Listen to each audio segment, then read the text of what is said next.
अस्सलाम वालेकुम व्यूअर्स। मेरा आज का टॉपिक जो आपके साथ मैं डिस्कस करूंगा, जो बहुत कॉमनली मरीज़ों में मिलता है, वो है नाक की एलर्जी, उसकी वजूहात और उसका इलाज।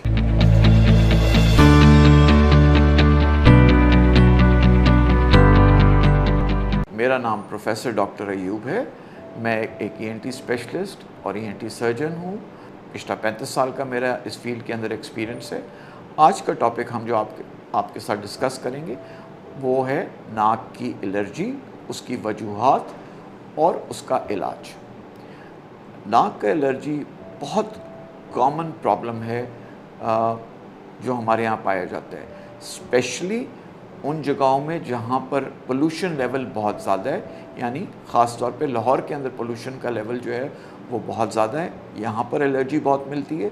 इसी तरह से उन एरियाज़ में जहाँ पर पोलन बहुत ज़्यादा है, मसलन इस्लामाबाद वगैरह के अंदर, वहाँ पर भी ये इलाज बहुत ज़्यादा आपको बीमारी मिलेगी। मोस्ट कॉमन इसके जो रीज़न होते हैं एलर्जी के, वो दो किस्म के होते हैं। एलर्जी को जो हम डिवाइड करते हैं वो दो में करते हैं, एक होता है सीजनल, एक होता है पेरिनियल। सीजनल से मतलब ये है कि जब भी मौसम चेंज हो रहा है, जिन लोगों में एलर्जी हो रही है उसको हम सीजनल एलर्जी कहते हैं। कुछ लोगों में पूरा साल एलर्जी रहती है, उसको हम पेरिनियल एलर्जी कहते हैं। सीजनल एलर्जी आम तौर पे आपकी या तो डस्ट और पोल्यूशन की वजह से होगी, मौसम चेंज यानी टेम्परेचर चेंज की वजह से होगी, या पोलन की वजह से होगी।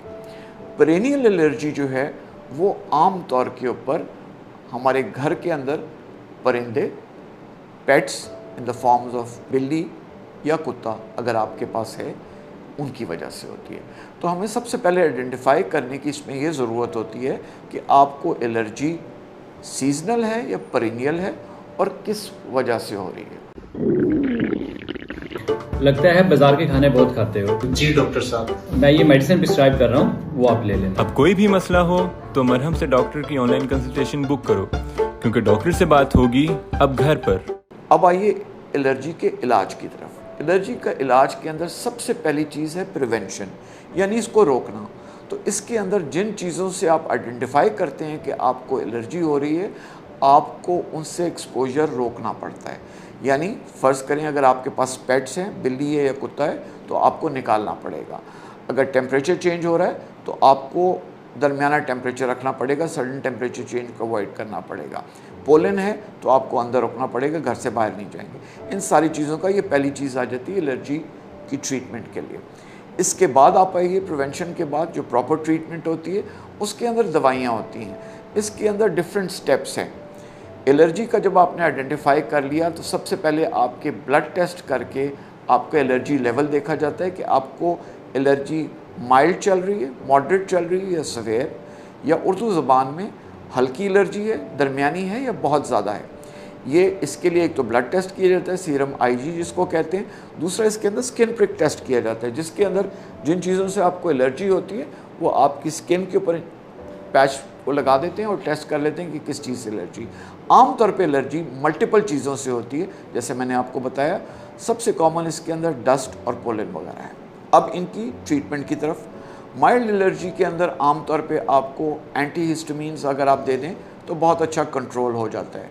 अगर मॉडरेट एलर्जी की तरफ आएँ तो उनमें आपको एंटीहिस्टामिन्स के साथ नाक के लिए टॉपिकल स्टेरॉइड्स देने पड़ते हैं, ये बहुत अच्छा कंट्रोल कर लेते हैं। जिन पेशेंट्स में बहुत सेवेयर एलर्जी हो और टॉपिकल स्टेरॉइड्स काम ना करें, उनके अंदर आपको सिस्टमिक स्टेरॉइड्स के साथ कंट्रोल करना पड़ता है। तो हमारा आम तौर पे व्यूअर्स लोगों के अंदर जनरली कॉन्सेप्ट ये है कि जी एलर्जी का कोई इलाज नहीं है।